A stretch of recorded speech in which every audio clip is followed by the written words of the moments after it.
Welcome to exam நம்ம நிவேதா இது நம்ம கூட ஷேர் பண்ணிருக்காங்க. ஃப்ளூயிட் மெக்கானிக்ஸ் வந்து பிரஷர் அண்ட் இட்ஸ் மெஷர்மென்ட் வந்து ஆஃப்டர் டெஸ்ட் ரீகப் பார்க்கலாம். ஓகே, ஃபர்ஸ்ட் இந்த கிராஃப் பார்ப்போம். அந்த கிராஃப்ல என்ன எக்ஸ் ஆக்சிஸ்ல வந்து அப்சல்யூட் ஜீரோ பிரஷரும் y ஆக்சிஸ்ல வந்து பிரஷரும் கொடுத்துருக்காங்க. இதில் நம்ம வந்து ஒரு பாயிண்ட்டை மார்க் பண்ணுறோம். அட்மாஸ்பியரிக் ப்ரெஷர்ன்ற ஒரு லைனை மார்க் பண்ணுறோம். அட்மாஸ்பியரிக் ப்ரெஷருக்கு மேலே A பாயிண்ட்டும் கீழே B பாயிண்ட்டுன்றது கம்பேர் பண்ணி நம்ம பார்க்கலாம். இப்போ அப்சல்யூட் ஜீரோ ப்ரெஷர்லேருந்து A பாயிண்ட் முடியல வரைகிறத வந்து நம்ம என்ன சொல்கிறோம்னா அப்சல்யூட் ப்ரெஷர் அப்படின்னு சொல்கிறோம். தட் இஸ் P அப்சல்யூட் அப்படின்னு நம்ம சொல்கிறோம். இப்போ வந்து அட்மாஸ்பியர் ப்ரெஷர்லேருந்து ஏவை மார்க் பண்ணுறது வந்து என்னென்னா ப்ரெஷர் காஜ் அப்படின்னு சொல்கிறோம். காஜ் ப்ரெஷர் அப்படின்னு சொல்லலாம். இதே வந்து நெக்ஸ்ட் பி பாயிண்ட்டுக்கு என்னென்னா ஜீரோவிலேருந்து பிக்கு வரும்போது என்ன சொல்கிறோம்னா அது வந்து அப்சல்யூட் ப்ரெஷர் அப்படின்னு சொல்கிறோம். இதே வந்து அட்மாஸ்பியரிக் ப்ரெஷர்லேருந்து பிக்கு வரும்போது கீழே தான் வருது. அப்போ கீழே வரும்போது என்ன ஆகுதுன்னா வேக்கம் ப்ரெஷர் அப்படின்னு சொல்கிறோம். அப்போ அது வந்து பி வேக்கம் அப்படின்னு சொல்கிறோம். இந்த vacuum pressure or suction pressure அப்படின்னு கூட சொல்லலாம். இதான் வந்து இதுக்கான கிராஃப். இப்போ question first one absolute pressure. இப்போ இந்த கிராஃப்ல இருந்து அப்சல்யூட் ப்ரெஷர் எப்படி சொல்றோம்னா இது வந்து காஜ் ப்ரெஷர்னு சொல்றோம். அப்போ இது வந்து என்னன்னா வேக்கம் ப்ரெஷர். இந்த லைட் அட்மாஸ்பியரிக் ப்ரெஷர் முடியல இருக்கிறது வந்து என்னன்னா அட்மாஸ்பியரிக் ப்ரெஷர் பி அட்மாஸ்பியர் அப்படின்னு சொல்றோம். இப்போ absolute pressure is equal to gauge pressure plus atmospheric pressure. அதுதான் வந்து நம்ம அப்சல்யூட் ப்ரெஷர் அப்படின்னு சொல்றோம். Next vacuum pressure. Vacuum pressure எப்படி இருக்கும்னா இந்த vacuum pressure is below the atmospheric pressure. அதாவது வந்து இதுதான் அட்மாஸ்பியரிக் ப்ரெஷர் லைன். இதுக்கு கீழே இருக்கிறது தான் வந்து நம்ம வேக்கம் ப்ரெஷர் அப்படின்னு சொல்றோம். அப்போ vacuum pressure is always less than atmospheric pressure.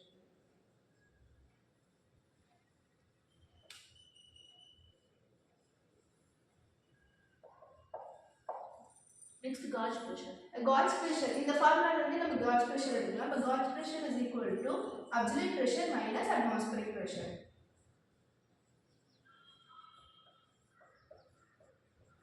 இதான் வந்து நம்ம காஜ் ப்ரெஷர் அப்படின்னு சொல்றோம். ஸோ வந்து இப்போ இந்த கிராஃப் பார்த்தோம்னா எக்ஸ் ஆக்சிஸ்ல இருந்து அப்சல்யூட் ஜீரோ ப்ரெஷருக்கு ஒய் ஆக்சிஸ்ல இருந்து ப்ரெஷர் போட்டிருக்காங்க. இதில் வந்து அட்மாஸ்பியர் ப்ரெஷர் வந்து பி அட்மாஸ்பியர் போட்டிருக்காங்க, லைன் போட்டிருக்காங்க. பாயிண்ட் ஏ பாயிண்ட் பி போட்டு மார்க் பண்ணியிருக்காங்க. ஸோ இந்த அப்சல்யூட் ஜீரோ ப்ரெஷர்லேருந்து பாயிண்ட் ஏக்கு வந்து என்ன டினோட் பண்ணுறாங்கன்னா அப்சல்யூட் ப்ரெஷர்னு சொல்கிறாங்க. இதே வந்து அட்மாஸ்பியர் ப்ரெஷர்லேருந்து பாயிண்ட் ஏக்கு வந்து காஜ் ப்ரெஷர் அப்படின்னு சொல்கிறாங்க. இதே பாயிண்ட் பி இருக்கும்போது அப்சல்யூட் ஜீரோலேருந்து நமக்கு வந்து பாயிண்ட் பிக்கு வரது வந்து அப்சல்யூட் ப்ரெஷர்னு சொல்கிறாங்க. இதே அட்மாஸ்பியர் ப்ரெஷர்லேருந்து கீழே பி பாயிண்ட்டுக்கு வரது வந்து வேக்கம் ப்ரெஷர்னு சொல்கிறாங்க. சக்ஷன் ப்ரெஷர் ஆர் நெகட்டிவ் ப்ரெஷர்னு சொல்லுவாங்க. இதில் நெகட்டிவ் காஜ் ப்ரெஷர்னு சொல்லுவாங்க. ஸோ மெயினாக நம்ம ஃபார்முலா என்னன்னா absolute pressure equal to atmosphere pressure plus or minus gauge ப்ரெஷர்னு சொல்லுவாங்க.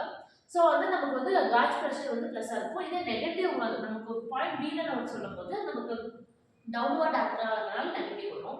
வேக்கம் ப்ரெஷர்னா என்னன்னா லெஸ் தென் அட்மாஸ்பியர் ப்ரெஷர்னு சொல்றாங்க. காஜ் ப்ரெஷரோட ஃபார்முலா இந்த ஃபார்முலா எடுத்துக்கிட்டா அப்சல்யூட் ப்ரெஷர் மைனஸ் அட்மாஸ்பியர் ப்ரெஷர்னு சொல்றாங்க. பேரோமீட்டர். இந்த பேரோமீட்டர் எதுக்கு யூஸ் பண்றோம்னா ப்ரெஷர் மெஷர்மென்ட் தான் இதுல யூஸ் பண்றோம். இந்த ப்ரெஷர் வந்து என்னென்ன ப்ரெஷர் மெஷர் பண்ணுனா லோக்கல் அட்மாஸ்பியரிக் ப்ரெஷரையும் அண்ட் நார்மல் அட்மாஸ்பியரிக் ப்ரெஷர் ரெண்டு ப்ரெஷரையும் மெஷர் பண்ணுறது தான் வந்து பேரோமீட்டர். நெக்ஸ்ட் இந்த பேரோமீட்டர்ல வந்து இந்த ப்ரெஷர் வந்து எப்படி இருக்கும்னா 760 mmHg இருக்கும். இந்த ஹெச்ஜினா என்னன்னா மெர்க்குரி. இந்த மெர்க்குரி வந்து எதுக்கு யூஸ் பண்றாங்கன்னா லோ சர்ஃபேஸ் டென்ஷன் இருக்கிறதுனால இந்த பேரோமீட்டர்ல இந்த மெர்க்குரி யூஸ் பண்றாங்க.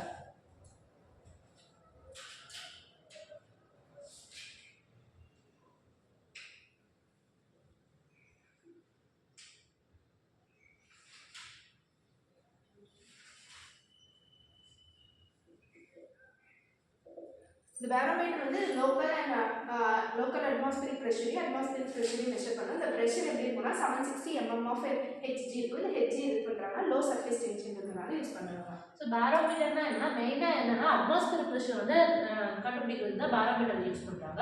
இதில் வந்து local atmosphere normal atmosphere pressure வந்து கண்டுபிடிக்கிறது சொல்கிறாங்க. ஸோ ப்ரெஷர் வந்து எப்படி இருக்கும்னா ஈக்குவல் டு 760 mmHgன்னு சொல்கிறாங்க. ஸோ ஹெச்ஜினா மெர்க்குரின்னு சொல்கிறாங்க. ஹெச்ஜி மெர்க்குரி ஏன் யூஸ் பண்ணுறாங்கன்னா லோ சர்ஃபேஸ் டென்ஷன் இருக்கனால இதுக்கு வந்து யூஸ் பண்ணுறாங்க. நெக்ஸ்ட் பீசோமீட்டர் எதுக்கு யூஸ் பண்ணுறோம்னா பாசிட்டிவ் கேஜ் ப்ரெஷர் மெஷர் பண்ணுறது தான் பீசோமீட்டர். இந்த பிபி ஞாபகம் வச்சுக்கலாம். Positive gauge pressure. இது வந்து எதுக்கு யூஸ் பண்றாங்கன்னா லோ ப்ரெஷருக்கு தான் வந்து இது யூஸ் பண்றாங்க. ஹை ப்ரெஷருக்கு யூஸ் பண்ண மாட்டாங்கன்னு சொல்றாங்க. ஸோ பீசோமீட்டர்னா என்னன்னா பாசிட்டிவ் கேஜ் ப்ரெஷர் வந்து மெஷர் பண்ணுறதுன்னு சொல்றாங்க. ஸோ பி ரெப்ரசென்ட் பண்ணிங்களா. இது வந்து மெயினாக என்ன லோ ப்ரெஷருக்கு தான் லோ ப்ரெஷர் மெஷர்மெண்ட்டுக்கு வந்து பீசோமீட்டர் யூஸ் பண்ணுறாங்க. நெக்ஸ்ட் வந்து பாசிட்டிவ் கேஜ் ப்ரெஷர். இப்போ பாசிட்டிவ் கேஜ் ப்ரெஷர்னா என்னன்னா ப்ரெஷர் இன்டென்சிட்டி வந்து is greater than local atmospheric ப்ரெஷராக இருக்கும். அதான் வந்து பாசிட்டிவ் கேஜ் ப்ரெஷர்னு சொல்லுவோம். ஸோ பாசிட்டிவ் கேஜ் ப்ரெஷர்னா லோக்கல் அட்மாஸ்பியர் ப்ரெஷரோட ப்ரெஷர் இன்டென்சிட்டி வந்து அதிகமாக இருந்தால் அது வந்து பாசிட்டிவ் கேஜ் ப்ரெஷர்னு சொல்கிறாங்க. Next differential manometer. Differential manometer என்னன்னா இது என்ன கண்டுபிடிப்பாங்கன்னா difference of pressure at a point. Difference of pressure கண்டுபிடிக்கிறதா வந்து டிஃபரன்ஷியல் மேனோமீட்டர் அப்படின்னு சொல்றோம்.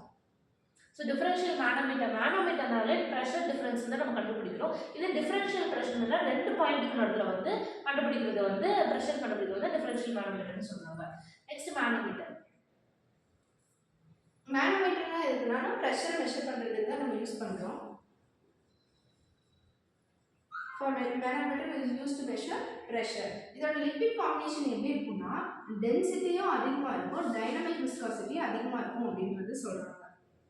ஸோ மேனோமீட்டர் வந்து ப்ரெஷரை வந்து டிடெக்ட் பண்ணுற மீட்டர் தான் மேனோமீட்டர். ஸோ இதில் வந்து லிக்விட் வந்து காம்பினேஷன் வந்து என்ன இருக்கும்னா டென்சிட்டி வந்து அதிகமாக இருக்கும், டைனமிக் விஸ்காசிட்டியும் அதிகமாக இருக்கும். இப்போ இதோட இன்க்ளினேஷன் மேனோமீட்டர் வந்து இன்க்ளினேஷன் எவ்வளோ இன்க்ளினேஷன் இருக்குன்னா 4 டிகிரி இன்க்ளினேஷன் இருக்கும் to avoid the surface force அப்படின்னு சொல்கிறாங்க. ஸோ இன்க்ளினேஷன் வந்து 4 டிகிரி இருக்கும்னு சொல்கிறாங்க. நெக்ஸ்ட் வந்து பிரானிக் காஜ். பிரானிக் காஜ் வந்து என்ன பண்ணுறாங்கன்னா use to measure the high vacuum pressure.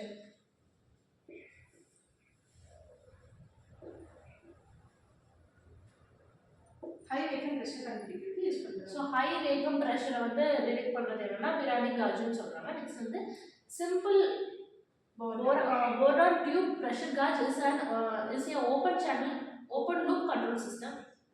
Simple boron tube pressure வந்து என்ன சொல்றாங்கன்னா ஓபன் லூப் கண்ட்ரோல் சிஸ்டம் அப்படின்னு சொல்றாங்க. க்ளோஸ் லூப் இல்ல ஓபன் லூப் அப்படின்னு சொல்றாங்க. Next SI unit for 1 bar equal to SI unit for 1 bar is equal to என்னன்னா 10 to the power 5 newton per metre square அப்படின்னு சொல்றோம். நியூட்டன் per மீட்டர் ஸ்கொயர் தான் வந்து நம்ம 1 bar அப்படின்னு சொல்றோம்.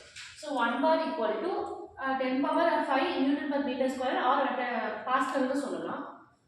ஸோ இன்னைக்கு வந்து என்ன ஆஃப்டர் டெஸ்ட் பிக்கப்பில் வந்து ஃப்ளூயிட் மெக்கானிக்ஸ் வந்து ப்ரெஷர் அண்ட் மெஷர்மெண்ட்ஸ் பார்த்தோம். சொல்லி கொடுத்த டெக்னிக்ஸ்லாம்.